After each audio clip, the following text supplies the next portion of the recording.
এটি ওই যে আওয়ামী লীগের 10 টাকার চাল, সেদিন একজন বিএনপি নেতা বলেছেন 1.5 কোটি লোক চাকরি পাবে বিএনপি পাওয়ারে আসলে। যে এটা অবশ্যই বিএনপি যদি ক্ষমতায় যায় যে প্রত্যেকটি বাস্তবায়ন করা হবে, এবং তারেক রহমান আসলে ওই ভিশনারি প্ল্যান নিয়েই কিন্তু বলেছে আই হ্যাভ আ প্ল্যান। আসলে আপনার কাছে আমি একটি প্রশ্ন আপনাকে করেছিলাম বিজ্ঞাপনে যাবার আগে, তার সঙ্গে একটু যুক্ত করতে চাই।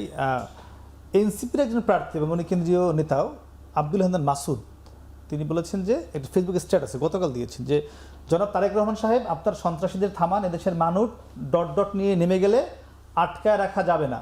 আপনার আমার নির্বাচনী আসনে দলমত নির্বিশেষে সকল পলাতক সন্ত্রাসী আপনার ধানের শীষের প্রার্থীর নেতৃত্বে ঐক্যবদ্ধ হয়েছে। এই প্ল্যানই কি আপনি ওনাদের দিয়েছেন? দুটি বিষয়ে, অর্থাৎ সম্ভবত আওয়ামী লীগকে সম্ভবত ইন্ডিকেট করে হান্নান মাসুদ বার্তাটি দিয়েছেন, কিন্তু তারেক রহমানের উদ্দেশ্যে বলেছেন।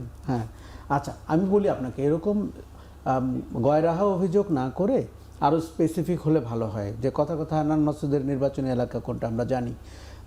এনসিপি অনেক জায়গাতেই লেভেল প্লেইং ফিল্ড হচ্ছে না বলে প্রশাসনের বিরুদ্ধে অভিযোগ করেছে, জামাত ইসলামীও করেছে, আবার বিএনপির কোনো প্রার্থী জামাত ইসলামীর ব্যাপারে অভিযোগ করেছে। কাজেই এটি খুব সিরিয়াসলি নেওয়া উচিত। প্রথমত যে এই নির্বাচনটি যেহেতু আমরা চাচ্ছি যে অনেক মানুষের পার্টিসিপেশন হোক, অতএব কোনো ধরনের অভিযোগ যেন আপনার বেশি গুরুত্ব না পেয়ে যায়, সেটি কিন্তু সমাধান করা। সেক্ষেত্রে যারা রিটার্নিং কর্মকর্তা, নির্বাচনী কর্মকর্তা, তারা কি নিরপেক্ষ থাকতে পারছেন? আমি আপনাকে বলি, ধরেন একজন প্রার্থী যদি বগুড়ায় প্রার্থিতা বাতিল হয় এবং ঢাকা শহরে প্রার্থিতা বহাল থাকে, তাহলে আপনি কি বুঝতে পারলেন? এক্ষেত্রে কিন্তু দ্রুত ব্যবস্থা নিতে হবে, এবং আমরা যেই কারণে বৈধতা পাই কিংবা পায় না, সেটি যেন সব আসনে সব জায়গায় ইকুয়ালি দেখা হয়। কিন্তু সমস্যা হচ্ছে আমাদের প্রশাসন এবং পুলিশ, তারা কিন্তু দলীয় প্রভাব ছাড়া কাজ করার ব্যাপারে অভ্যস্ত না। আর এক লাইনে বিজ্ঞাপনের আগে জানতে চেয়েছিলাম যে ফ্যামিলি কার্ড কিংবা বেকার ভাতা, এটি কতটা মানুষজন নিবে? দেখুন, এটি এখন পর্যন্ত আমার কাছে রেটোরিক্স। এটি ওই যে আওয়ামী লীগের 10 টাকার চাল, সেদিন একজন বিএনপি নেতা বলেছেন 1.5 কোটি লোক চাকরি পাবে বিএনপি পাওয়ারে আসলে। আমরা তারেক রহমান যেমনটি বলেছেন হি হ্যাজ এ প্ল্যান, সেই প্ল্যানের পুঙ্খানুপুঙ্খ বিশ্লেষণটা আমরা বুঝতে চাই।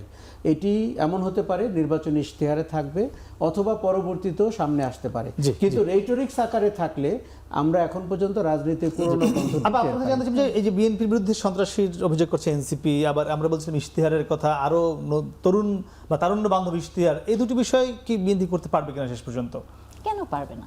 মানে আপনার কি একটা জিনিস একটু খেয়াল করা দরকার। ধরেন তারেক রহমান আসার পরে কিন্তু প্রেক্ষাপট অনেক চেঞ্জ হয়ে গেছে। হ্যাঁ, আপনি কি হলো? মানে যেমন ধরেন আপনি একটা মানুষের অ্যাপিয়ারেন্স, হ্যাঁ, এগুলোও কিন্তু অনেক বড় একটা ফ্যাক্টর কাজ করে এই সব জায়গাতে।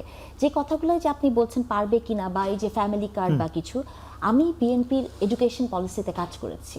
আপনি বিশ্বাস করবেন কিনা জানি না, যে যেটা আপনার মনে হতে পারে যে যেটা কায়সার ভাই বলে যে এখন পর্যন্ত রেটরিক, কিন্তু আমরা ধরেন বছর দেড়েক ধরে কন্টিনিউয়াসলি এটার জন্য কাজ করেছি, এবং আমি বিশ্বাস করি যেটা এত ইন ডিটেইলে কাজ করা হয়েছে যে এটা অবশ্যই বিএনপি যদি ক্ষমতায় যায় যে প্রত্যেকটি বাস্তবায়ন করা হবে, এবং তারেক রহমান আসলে ওই ভিশনারি প্ল্যান নিয়েই কিন্তু বলেছে I have a plan. So আমি এটা বিশ্বাস করতে চাই। হান্নান মাসুদের যে কমেন্টটি, হ্যাঁ, এখন ধরেন যখনই বিএনপি তো অনেক বড় একটা দল, এবং যেটা দিয়ে কায়সার ভাই শুরু করেছে যে সবই বিএনপি ময় হয়ে যাচ্ছে, সেই সাথে সাথে আপনাকে এই কনসিডারেশনটাও কিন্তু আনতে হবে যে বিএনপি কিন্তু প্রচুর নেতাকে বহিষ্কার করেছে, পানিশমেন্টের মধ্যে এনেছে, সবাইকে ফিরিয়ে এনেছে। আবার হ্যাঁ, আবার একটা সার্টেন তবে সবাইকে ফিরিয়ে এনেছে, এটা আপনি মোটা দাগে বলতে পারেন না। আবার ধরেন আপনি কিছুদিন আগে জাহাঙ্গীরনগর বিশ্ববিদ্যালয়ে একজন ছাত্রকে দেখেছেন, যখন সে ওই প্রথম আলো পুড়িয়ে দেয়, ঘোষণা দিয়েছে যে উদীচীকে ভেঙে ফেলতে হবে।